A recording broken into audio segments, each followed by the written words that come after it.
on, Winners? Mike here with episode number 22 on Ghost Armour. It's called Church Hurt.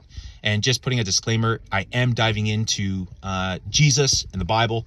There will be talk on theology, and if anyone doesn't want to follow, that's fine. You can exit, you can unsubscribe, you can do whatever you do, but this is what Ghost Armour is about. Leadership within church, leadership as a God-fearing man. But church hurt is real. Church hurt happened to me.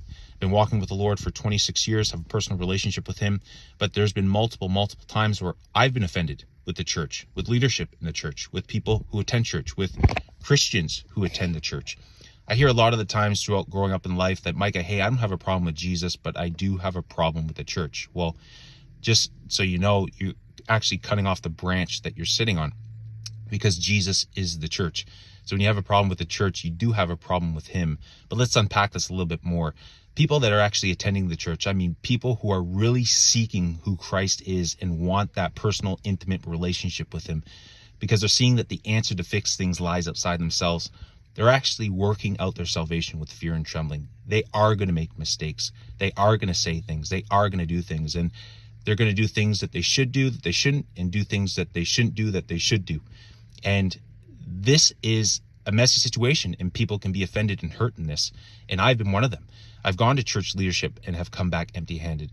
My wife and I have stepped back from a church that we've been attending for a long time because we were offended and we were hurt.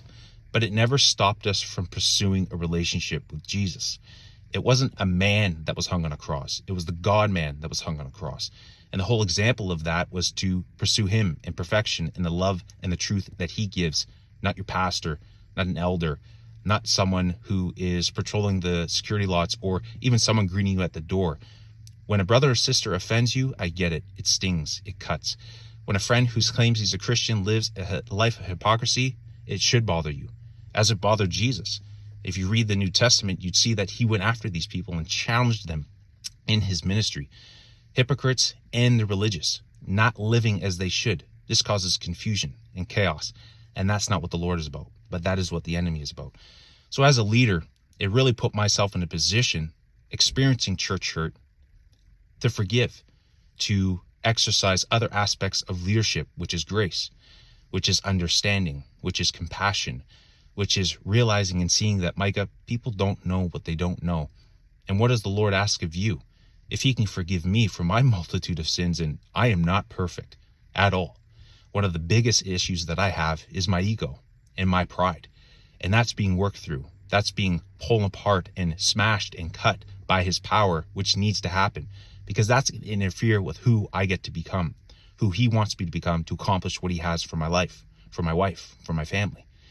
But the thing is, we need to forgive, and we get to forgive, and it's hard to forgive. Even Peter was challenged with this in the book of Matthew, and the Lord said, Peter, you need to forgive your brother 77 times, 7 times, over and over and over again.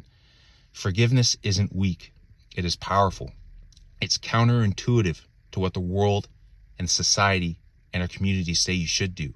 Not vengeance, but exercise grace, exercise forgiveness, exercise compassion. The church is filled with people who are hurting, who are looking for answers. That's what the church is about. The answer is there. It's on the cross. But hurting people hurt people. And as people continue to work their salvation through fear and trembling, mistakes are going to happen. But don't look at them. Don't get caught up in the people striving and working out their salvation with fear and trembling. Strive towards the image that happened on the cross. Strive towards not men, not a pastor, not an elder, but the God-man who hung himself there for reasons. Figure that out, and do not, like myself, let your ego get in the way. As a leader, whether it's church hurt, out in the workforce, or in business, life, marriage, your ego is going to kill you. It's going to sever you. The relationships in every arena in life. Ego's got to go. And so what I learned through church hurt, that though these people, congregational members, might have said things that offended me, it was more of myself, more of my ego, more of my pride. And that's got to go. And that's one of the greatest things that Christ came to push back against, is the ego and the pride of men. Anyways, that's episode number 22 called Church Hurt. Forgive, lead, show grace, and check that ego. Have it dealt with, because you don't want that around much further in life. Appreciate you guys for listening. Thanks a lot. We'll see you guys in episode 23. Bye-bye.